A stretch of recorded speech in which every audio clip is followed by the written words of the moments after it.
श्री स्वामी समर्थ।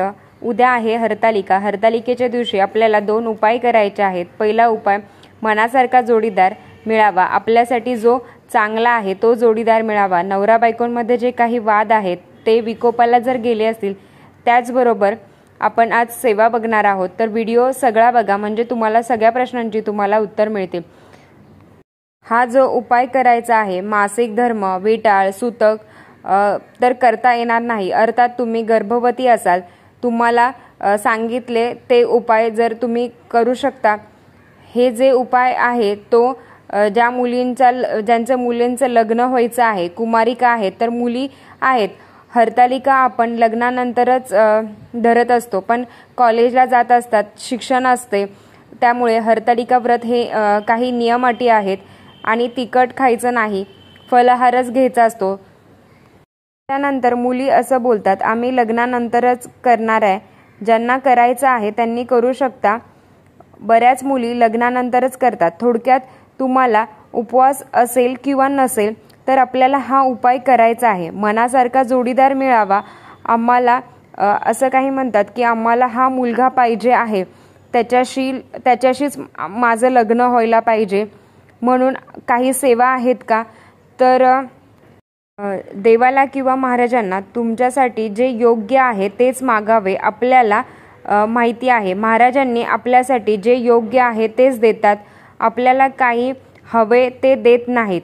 तर आपल्याला काय करायचं आहे, लाल वस्त्र घ्यायचे, ते स्वच्छ असावं। तर लाल रंगाच्या फडक्यामध्ये हळकुंड, म्हणजे 5 हळकुंड घ्यायचे, त्याचे 2 तुकडे करायचे नाहीत एकाच हळकुंड्याचे, ते 5 म्हणजे 5 असावे, ते अखंड असावं। त्याचबरोबर जे लाल फडकं असणार त्याच्यामध्ये एक गाठ बांधायची आहे, ते 1 हळकुंड, असे 5 1 2 3 4 असे 5 गाठी बांधायच्या आहेत त्याच्यामध्ये हळकुंड टाकून। मग हरतालिकेच्या दिवशी आपल्याला उमा महेश्वर आणि भगवान विष्णूंच्या सहित पार्वतींची पण पूजा करायची असते। आणि असे नेहमी वाटत असतं की परफेक्ट नवरा मिळावा, भोलेनाथ सारखा भोळा नवरा मिळावा। जगात एवढं कोणच भोळं आजकाल नाहीये। आपण मनुष्य संसार एवढा तडजोडीने करत असतो, आपल्यासाठी जे चांगलं आहे त्याच्यासाठी प्रार्थना करायची आहे। त्यांनी माझा रिस्पेक्ट करावा, मी त्यांचा रिस्पेक्ट करेल आणि त्यांच्या फॅमिलीचा पण रिस्पेक्ट करेल, असं आपल्याला। त्याच्यानंतर आपल्याला वस्त्राला गाठ बांधून झाल्यानंतर ते माता पार्वतीला अर्पण करायचे आहे आणि मला योग्य जोडीदार मिळावा प्रार्थना करायची आहे। मासिक धर्म उपाय, म्हणजे असं मासिक धर्म हे असेल तर आपल्याला हा उपाय करता येणार नाही। मग काय करायचं आहे, मग आपण हा उपाय कधी करणार, तर डायरेक्ट हा उपाय आपल्याला 2025लाच करता येईल। आता आपण कधी पण नाही करू शकत, आपण हरतालिकेच्या दिवशीच आपल्याला हा उपाय करायचा असतो।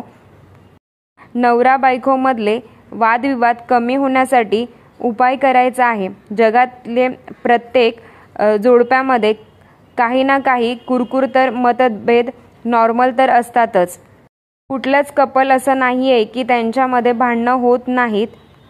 ही भांडणे टोकाला गेले आहेत। तुमच्या संसारात खरंच काही अडचणी आहेत, तुम्हाला संसार करायचा आहे आणि नवऱ्याला नाही म्हणतो, तुम्हाला 2 मुलं आहेत, काय करू, कुठे जाऊ, संसार करायची इच्छा आहे, काहीतरी घडू शकतं का, नवरा पण चांगला वागू शकतो।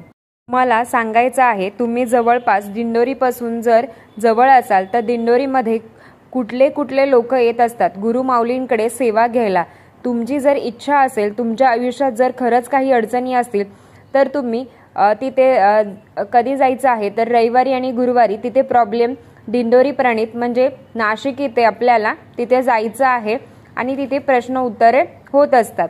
जर तुम्हाला ते जाणं नसेल होत तर आपण तुमच्या जर जवळपास जर कुठे केंद्र असेल तर तिथे जाऊन तुम्ही प्रश्न उत्तर करू शकता। वाद असो या नसो, घरात सुख शांती नांदावी हा उपाय करू शकता। हा उपाय जर केला तर कधीच भांडणं होणार नाही, तर असं मी अजिबात बोलणार नाही। नक्कीच त्याच्यात काही प्रभाव आहे। आपण प्रार्थना केली आहे, प्रार्थनेमध्ये खूप जास्त ताकद असते। बेलपान घ्यायचं आहे, तर त्या पानाला तीन पानं असतात, हे तुम्हाला तर माहीतच आहे. तर साईडचे 2 पानं आहेत त्याला काहीच करायचं नाही, आणि जे मधला जो भाग असेल तर त्याला आपल्याला चंदन लावून ओम लिहायचा आहे. मैत्रिणींनो, चंदनच लावायचं आहे. ओम काढून झाल्यानंतर आपण नेहमी बेलपान पालतच अर्पण करत असतो शिवपिंडीवर. अर्पण केल्यानंतर पालतं करणार आहे, तर पालतं अर्पण करून त्या शिवलिंगाला स्पर्श व्हायला पाहिजे. समजलं असेल तुम्हाला कुठे काढायचा आहे. मागचा भाग असतो बेलपानाचा, तर त्याच्या पाठीमागच्या साईडला नाही काढायचा. आपला जो हिरवा असतो तिथे आपल्याला ओम काढायचा आहे. तर तुम्हाला समजलं असेल. त्याचनंतर आपल्याला पान घेताना तुटलेलं, चिरलेलं, मोडलेलं नसावं, ते व्यवस्थित असावं, आणि त्याचा पुढचा जो देठ असतो ते काढायचा असतो. त्याचप्रमाणे तुमच्याकडे तुम्ही जर 108 बेलपान घेणार असाल, ते अर्पण केले तरी चालेल. त्यातलं एक बेलपान त्याच्यावर केलं तरी चालेल, किंवा तुम्ही 1, 3, 5, 7 म्हणजे जर 7 बेलपानावर केलं तरी चालू शकते. आणि आपल्याला ओम नमः शिवाय, ओम नमः शिवाय, नाहीतर उमा महेश्वराय नमः, उमा महेश्वराय नमः हे अर्पण करताना आपल्याला मंत्र बोलायचा आहे, प्रार्थना करायची आहे. आणि आपण भगवान शंकरांना माझ्या जे संसारात जे काही दुःख आहे, जे काही संकट आहे, जे काही त्रास आहे ते माझे कमी होऊन दे. नक्कीच तुम्हाला फरक पडेल मैत्रिणींनो, तुम्ही हे करून बघा.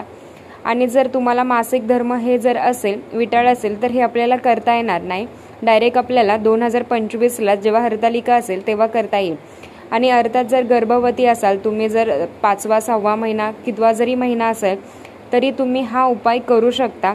तर तुम्हाला आवडला असेल तर लाईक, शेअर, सबस्क्राईब. धन्यवाद. श्री स्वामी समर्थ.